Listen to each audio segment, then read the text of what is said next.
Good morning, Matt.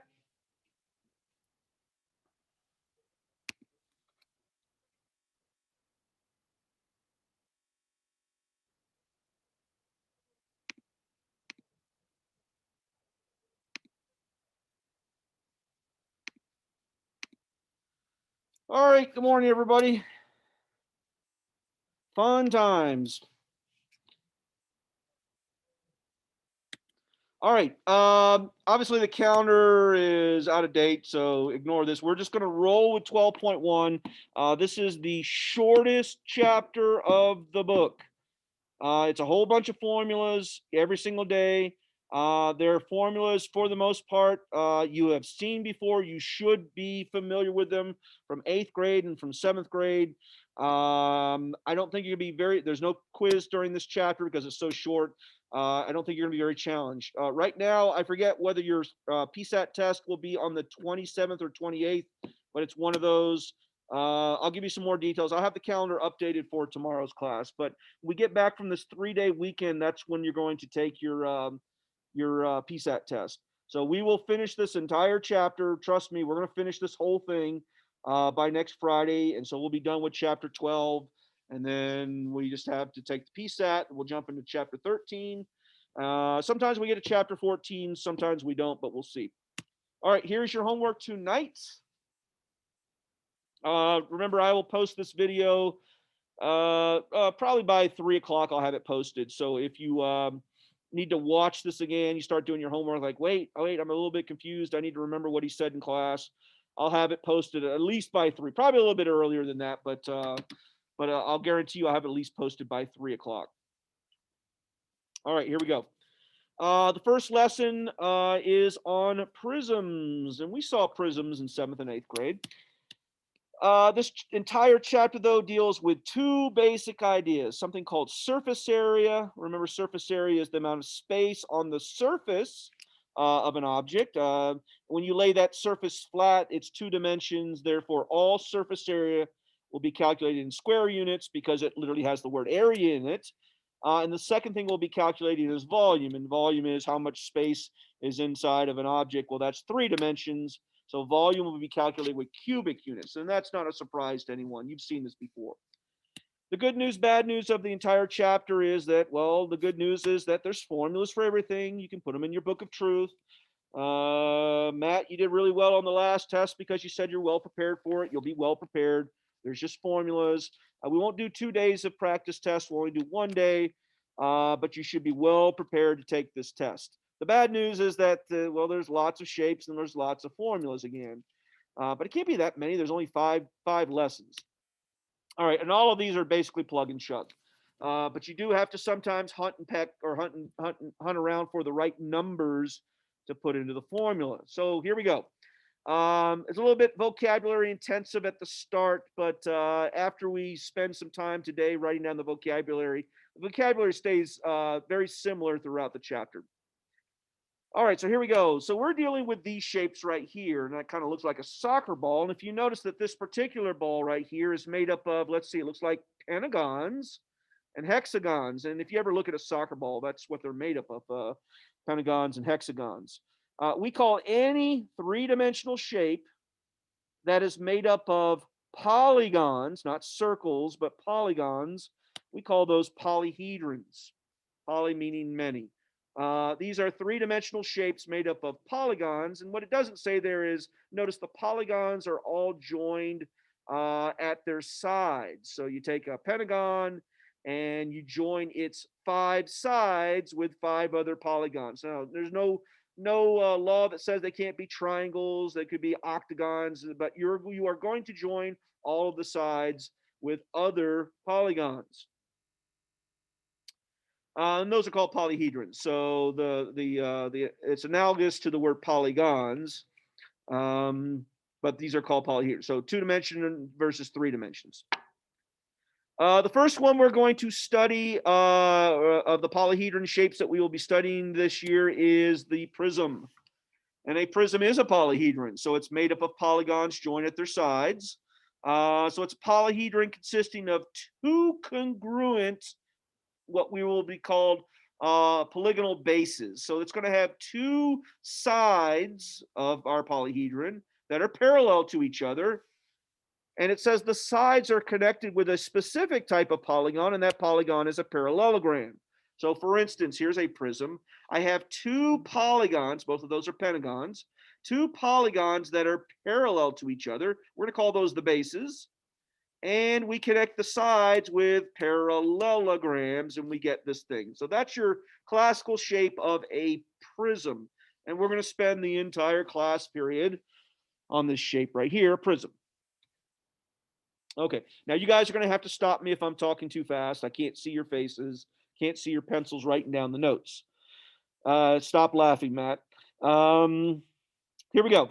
We're going to describe now the parts of a prism. So there's a lot of parts here, a lot of definitions. First off, the two sides of the prism that are parallel, we call those the bases. Okay, the bases are the two congruent polygons, and they are also parallel to each other. Parallel to each other. Those are called the bases. So in my picture here, those are the yellow. Now, why do I have that additional plane there? Just to show you that the two planes are parallel to each other. The sides of our prism, which we said were parallelograms, those are called the lateral faces, the lateral face. So this particular one has 6 of them. Why 6? Because, well, a hexagon has 6 sides. So I need 6 parallelograms to join the 6 sides of each base. We call those sides the lateral face, lateral meaning side.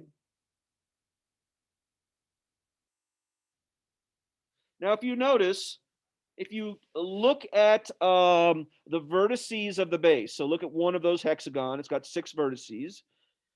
There's a line that goes from one vertice or one vertex to the vertex on the opposite base. We call that line that's formed, we call that an edge, and since it's on the side, we call it a lateral edge. So if you notice when the diagram depicts it pretty clearly here, the line or segment, more precisely, the segment that joins the vertices of the bases, those are called the lateral edges. If they're sharp, right, obviously that would be a bad thing to hold this in your hand. So for me, way I always keep it straight in my head, I always think about them as the like a knife edge, the sharp part of the prism. So those are called the lateral edge. One more. The perpendicular distance between the two bases, yeah, probably in 8th grade we called this the height. We're going to use a different word now. We're going to call heights now, we're going to call them altitudes. And it's a minor difference. If you want to exchange the word height for altitude, it's not like the concept is that much different. We just differentiate height and altitude because a height would go specifically from a base to a base. But if you have to draw the height of it outside from the two bases, that's why we call it an altitude. So it's still a perpendicular distance, and it does measure the distance between the two planes. Can you see the two planes there in the picture, the two parallelograms? It does measure the perpendicular distance between the two planes. And notice on our diagram, the word altitude isn't even touching the prism itself, but it is measuring the distance between those two planes. And that's why we don't use the word height. Height would be, I mean, it would be directly touching the prism itself. Okay, so 4 basic words. Those are the parts of a prism. Like I said, I can't see you, so I don't know if I need to slow down or speed up. So you must tell me to slow down if I'm going too fast. All right, we're going to talk about 2 specific types of prisms. 2 specific types of prism, not like a triangular or rectangular or hexagonal, that kind. Those are the names of a prism. We're going to talk about 2 specific types. So here is a triangular prism. And if you notice, it has right angles, right? Right angles. When the lateral edge, remember that's the segment or the line that goes between the 2 vertices of the bases, when that forms a right angle, you see the little right angle here? When that forms a right angle with the base, we call that type of prism a right prism. Pretty good name for it. So right prisms are prisms whose lateral faces end up being not parallelograms specifically, although they are parallelograms, they end up being a specific type of parallelogram, a rectangle. Notice, I'll go back a slide. Notice on the previous one, can you see the lateral faces there? The lateral faces are clearly parallelograms, but if you stand that prism straight up and down, that parallelogram turns into a specific type of parallelogram, a rectangle. Now the sides are all rectangles. All right, those are right prisms. We like right prisms. The formulas we're going to get today are for right prisms. But there is a different type of prism other than right. So the previous one, the one that, I don't know, maybe it's, you call it slanted a little bit, has a different name. Remember, on a right prism, if altitude is the distance between the two bases, then you can certainly measure the altitude of a right prism. Well, that would be the distance of any one of its lateral edge. So the altitude would be any one of those three right there. That would measure the distance for the altitude. What happened to my eye? Oh, it's in the middle of the thing. It's there, it's just hidden. Okay, so the second type of prism, not the name of the prism, the second type of prism is one where the two bases are, well, they're still parallel to each other, but they're not directly above each other. It would look like this. Notice they're offset to each other. They're still parallel, but they're offset. So we call this one, it's a hard word, but it's called oblique. So an oblique prism is where the lateral faces now are no longer specifically rectangles, they're parallelograms. Now you're gonna, the argument is, well, all rectangles are parallelograms. So if I say the word parallelogram, it could include rectangles. Minor point, but you should understand the difference. If it's oblique, it's strictly a parallelogram. If it's a right prism, then it's absolute. We're talking about the sides here. It's absolutely made up of rectangles.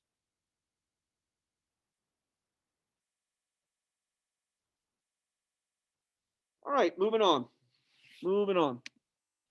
Oh, I'm sorry. There's the altitude. Notice it's measured offset, so you can't use one of the lateral edges to measure the altitude of an oblique prism. All right, we're going to be an entire chapter. Every time we get a shape, we're going to be doing two things. We're going to be measuring the surface area, and we're going to be measuring the volume. So we're going to handle surface area first. Our book makes a big point of saying that surface area consists of two parts. One is the sides, and then the second part are the bases. So if we add the bases to the sides, you would get the surface area of the shape. Our book, and our book is kind of unique, our book calls that the total area. If you want to write this in your book of truth, this is the formula for surface area of the prism. The surface area of a prism, and then leave some space because we're going to refine this formula here in a second.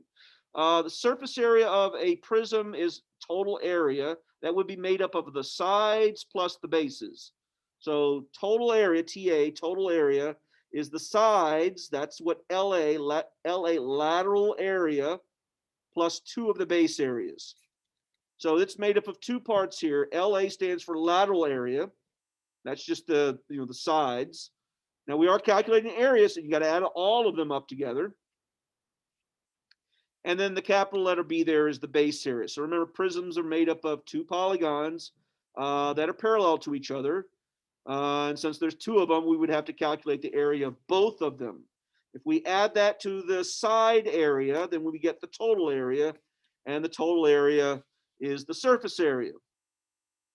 So that's why the book uses this particular one. Many books, instead of saying the word total area, they simply just say surface area. But our book likes to call it total area. So if you see the word total area, it's the same as the word surface area. For a prism, it specifically consists of the sides plus the two bases. Now that's not, there we go, total area. That's not a very useful formula. We need to, put some more meat to those bones right there in order to do the actual calculation. So we're about to write down a theorem that tells us specifically what to do here. So remember, we prove theorems. This is a proof, sort of. We're just going to talk our way through the proof real quick. So let's think about just right this is just for right prisms. So if we think about a right prism, here's an example. It doesn't have to be triangular, it could be rectangular. I want you to cut the sides, all three of them, I want you to cut the sides off of this prism. Think about that in your mind. If I were to cut the sides, the non-yellow part, if I were to cut the sides off this prism and lay those sides flat, there's 3 of them. Can you, in your mind, picture what that shape would be? Well, there's 3 of them. It's a right prism. We said right prism, the sides are rectangles. So I would have 3 rectangles next to each other. It would make a larger rectangle. And since we have to calculate the lateral area, well, that would be the area of this shape here, and that shape is another rectangle. Well, I know that formula. It's base times the height, right? But wait a minute, what's the base? Where did the base, that red part right here, where did this red part come from? Notice that would be the bottom part of all 3 of those rectangles. And if you look, where do they join on the prism? They join on the sides of the triangle. That red part right there represents the 3 sides of the triangle. So in other words, you want to calculate the area of the lateral faces here. We need to do base times height because it's a rectangle. We need to find the perimeter of the base. Right? So the perimeter of the base would be that red line that I'm indicating right there. Well, it's a rectangle, so we need base times height. We just found the base. It's the perimeter of the base. Well, times the height would be the altitude of that prism. So in other words, we can refine LA, lateral area, as P times H. And like I said, that's basically just a talking proof. Now, this only applies to right prisms because remember, if it's not a right prism, then it's parallelograms instead of rectangles. All right, so theorem 12-1 basically says what we just said right there. If you want to calculate the lateral area, we're doing area, remember it's going to be a bunch of rectangles, we simply do the perimeter of the base times the height of the prism. Notice now all of a sudden we're using the word height. It's right, so height would be more appropriate here. Plus, I guess maybe the lowercase a is taken with the word apothegm, so can't use the word altitude. So pH is your lateral area, and P stands for the perimeter of the base. Remember, that could be a triangle, it could be a hexagon, it could be lots of shapes, but it's the perimeter of that shape. And then the H is the altitude of the prism. So LA and that formula we just wrote down for surface area can now be written instead of LA, pH. Remember I said give yourself a little bit of room. So that is the formula that I want you to use. P stands for perimeter, H stands for the altitude, and B stands for the area of the base. There's a 2 there. Why? Because there's 2 bases. Wait, go back. I didn't get the theorem written down all the way yet. Oh, I'm sorry.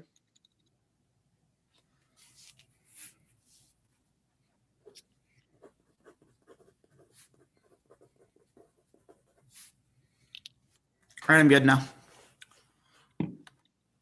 Okay, so this is that formula. Remember before it said TA for total area is equal to LA plus 2B. This is the one that is far more useful. If you're flipping through the book, you know, they're going to have both. They're going to have that original one. But this is the one that's far more useful. So total area or surface area is equal to the perimeter of one of those bases times the altitude times 2 times the base area. If you're going to forget something, it's that capital letter B doesn't stand for base, it stands for the area of the base.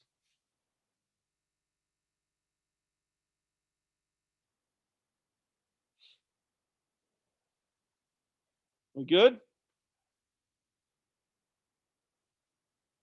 Okay. Yes. And to beat a dead horse here, just once again, total area is just fancy words for surface area, and surface area or total area is lateral area plus the base area. However, we like that formula right there way better. It's more descriptive. It's easier to remember. If you remember this formula right here, which is true, well, then you got to remember, well, how do we calculate the lateral area? How do we calculate the base area? All right, there will not be 7th and 8th grade level problems for homework. They will all be high school level geometry problems. So these are going to be somewhat challenging. So it says right here, it says calculate the total area of this right prism. So let's see, step number 1, we need the formula. Well, you just wrote it down, okay? Perimeter of the base times the height of the prism plus 2 times the base area. Step number 2, we got to search, we got to find values to put in. All right, Perimeter is the easiest one to do. Perimeter. Let's see, what's the base shape this time? Remember, the sides are all rectangles, but the base is a polygon of some sort. And it could be a rectangle, by the way, if it's a box, a rectangular prism. And then in our case here, everybody look at the shape there. Our base is a trapezoid. Trapezoids have what? 4 sides. It's quadrilateral. So we basically add up the 4 sides of our trapezoid. Well, let's see. 5 plus 6 is 11, plus another 5 is 16, plus 12 is 28. So I get 28 for letter P there. That's the perimeter. So 28 is the perimeter. H stands for the height of the prism. The height of the prism, since it's a right prism, is any one of the lateral edges. Well, the lateral edges, there's only one that's marked, and it's 10. So I can plug in 28 for the perimeter. I got that by 5 plus 6 plus 5 plus 12. And the H, not the height of the trapezoid, but the height of the prism. The height of the prism is 10 centimeters. You see that? We only got one letter left, and that's capital letter B. Capital letter B stands for base area. So we go to the base. It's a trapezoid. We need to calculate its area. Area of a trapezoid, remember, are the 2 bases added together of the trapezoid times its height of the trapezoid, not the height of the prism, divided by 2. All right, well, let's plug in some numbers here. The height of just the trapezoid, what's in white here, is 4. You can see the height, the perpendicular distance between the 2 bases. The 2 bases are 12 and 6.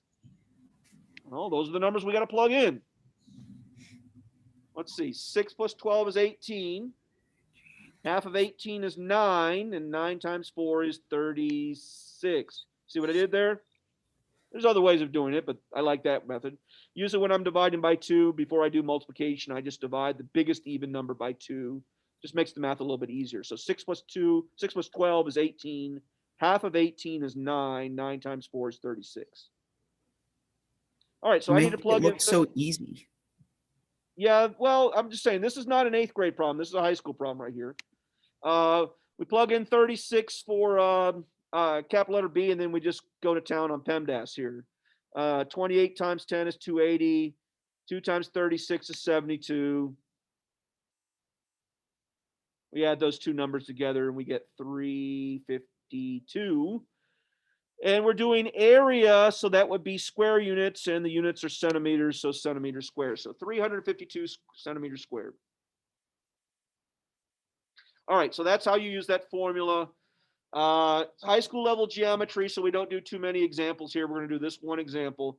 I would highly recommend that if you need to see this again, wait till I post the class before you try your homework, and then have this video playing while you do your homework to refresh your memory.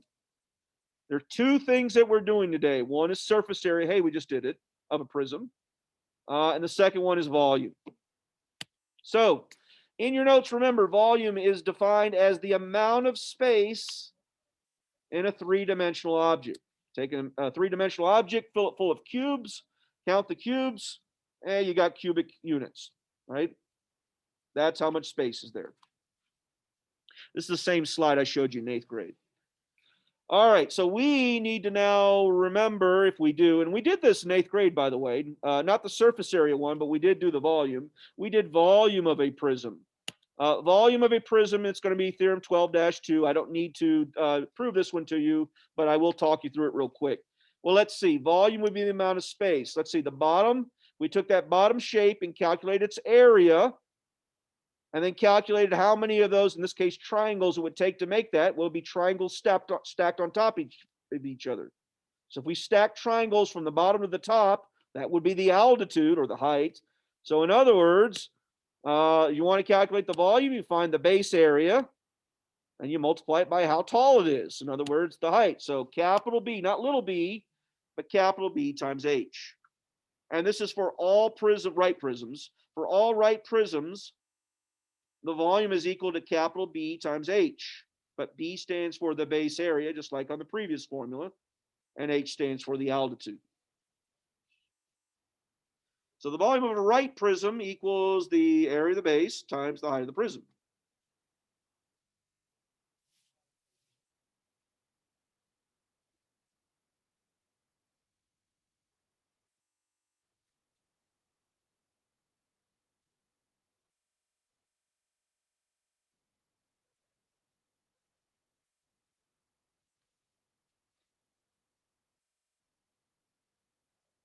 We good? Not yet.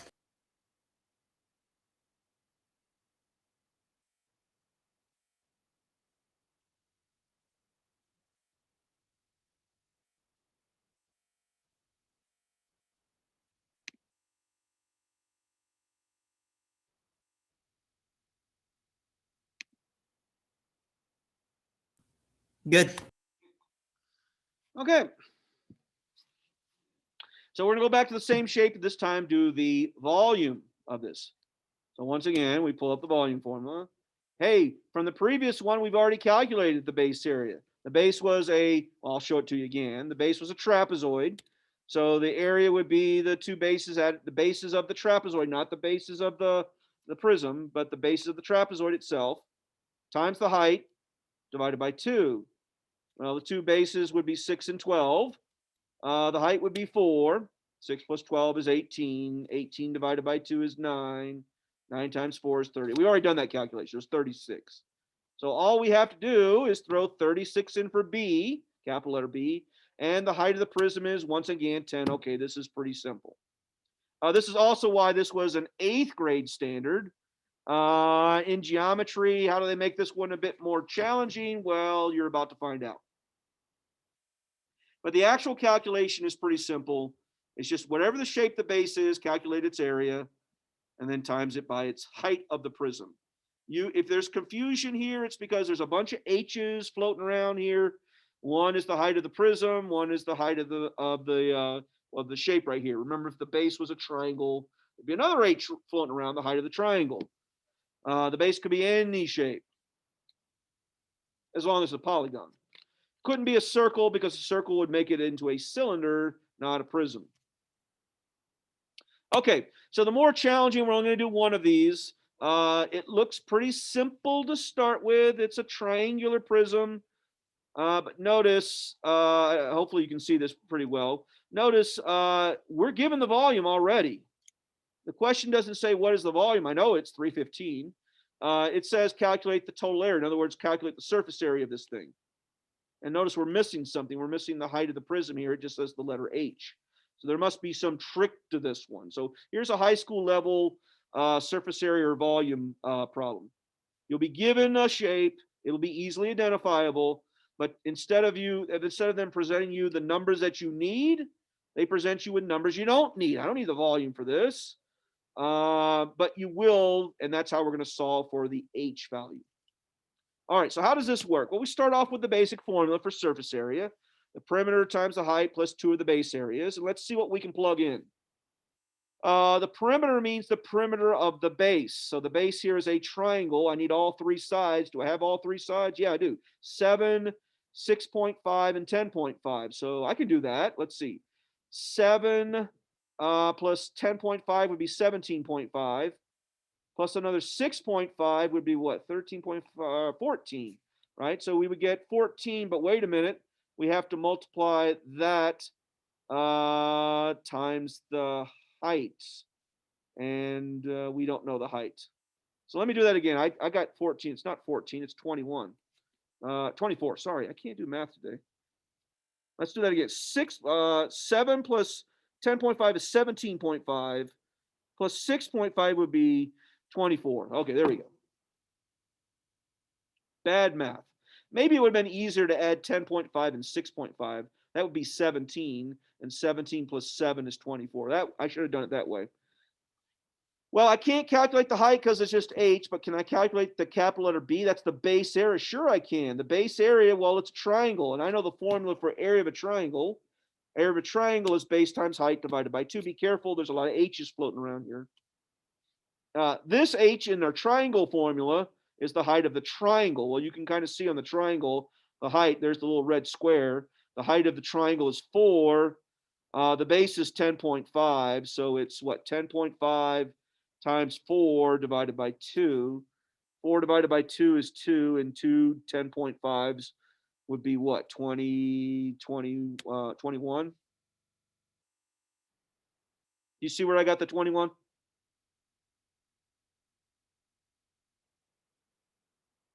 Okay. So we take the 21, we pull that in for capital letter B. right? And No, I don't well, see where you got the 21 actually.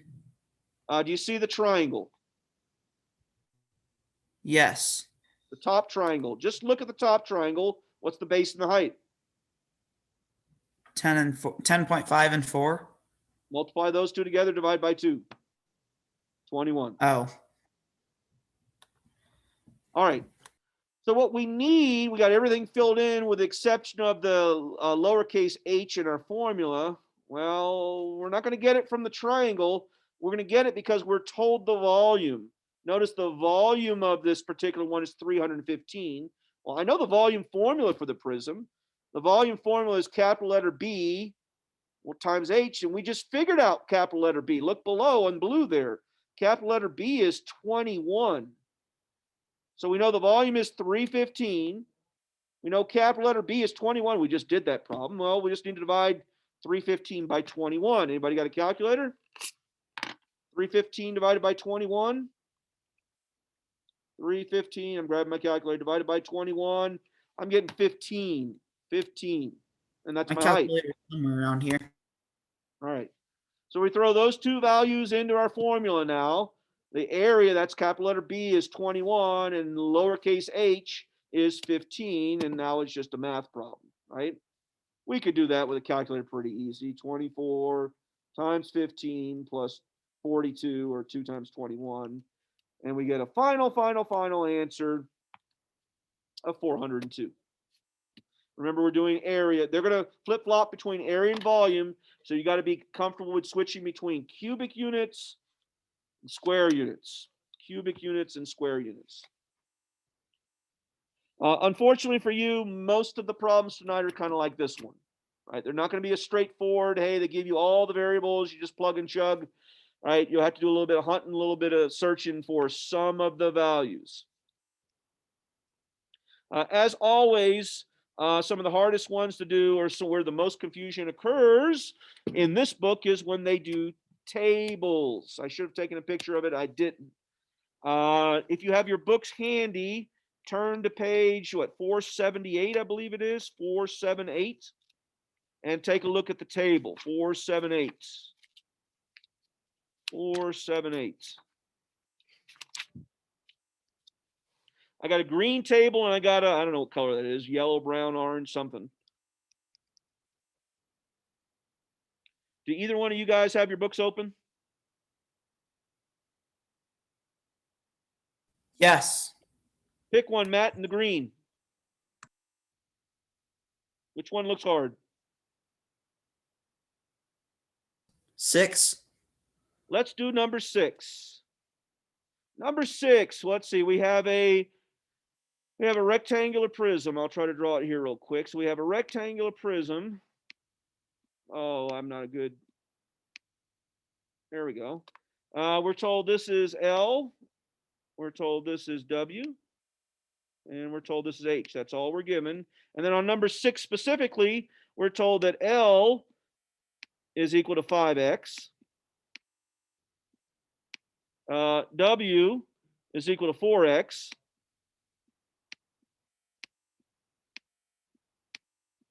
And what's the other thing we have? Height. Height is equal to 3x. The question asked, what is the LA, lateral area? Matt, what was the formula for lateral area? It's the first theorem we copied down. pH plus 2b. No, that's total area. It's just pH. Oh. The perimeter times the height. Okay. Well, let's do that. The bottom is the base, right? I'm going to put some dotted lines right here. Okay, so the bottom is a rectangle. So what's the perimeter? We know that L is 5x. We know that W was 4x. So what's the perimeter?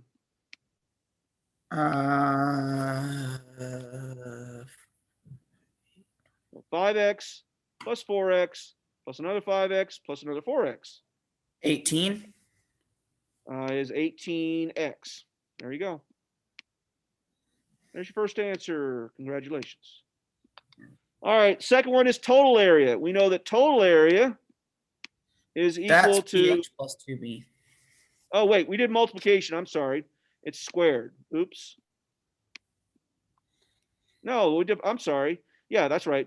Let's We say have to no, that's multiply by correct. h. We got to multiply by h. We forgot something. All we just did right there was just the perimeter. So there's the perimeter times, what's the height? 3x. Now we have to multiply. Okay, now we're tracking. All right, so 3 times 18 is what, 54? And x times x is, X squared. there we go. Now we're okay. Now we're okay. Okay. Total area is lateral area plus 2 of the base areas. Lateral area, LA, which we just did, by the way, plus 2 B's, which is base area. We can do this pretty quickly. Lateral area we just did was 54x squared. 1 base area. 1 base area would be 5x times 4x, which is 20x squared. times 2. 40x squared. And then all we have left to do is to add those two numbers together. Oh dear. Therefore, the total area is, or the surface area, 94x squared. and you're done. The last thing, I need more space here. The last thing here was the volume. Volume is equal to capital B times H. Well, we've already calculated B. Where is B? B is right here, half of this, 20x squared. So volume would be equal to 20x squared. Times 3x. You got it. Which would give us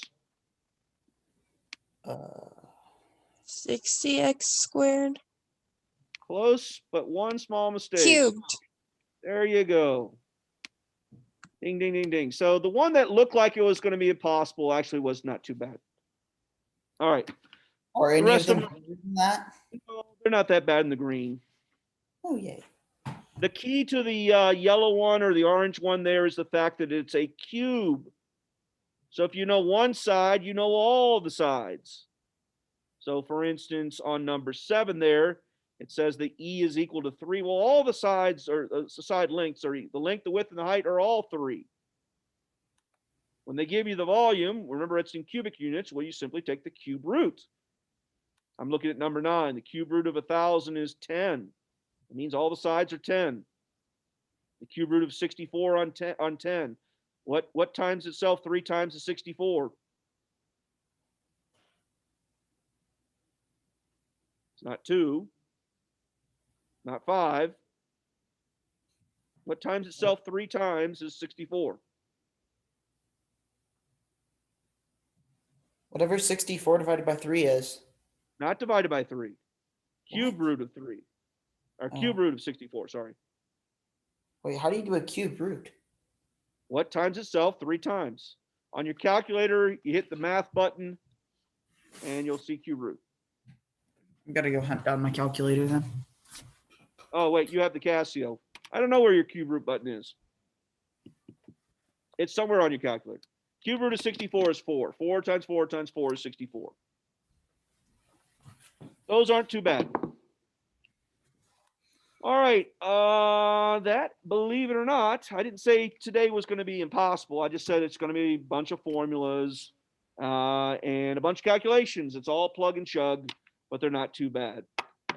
It doesn't get much more harder than this. There's going to be 4 sections of shapes, and then the last section we do something slightly more difficult or slightly more challenging.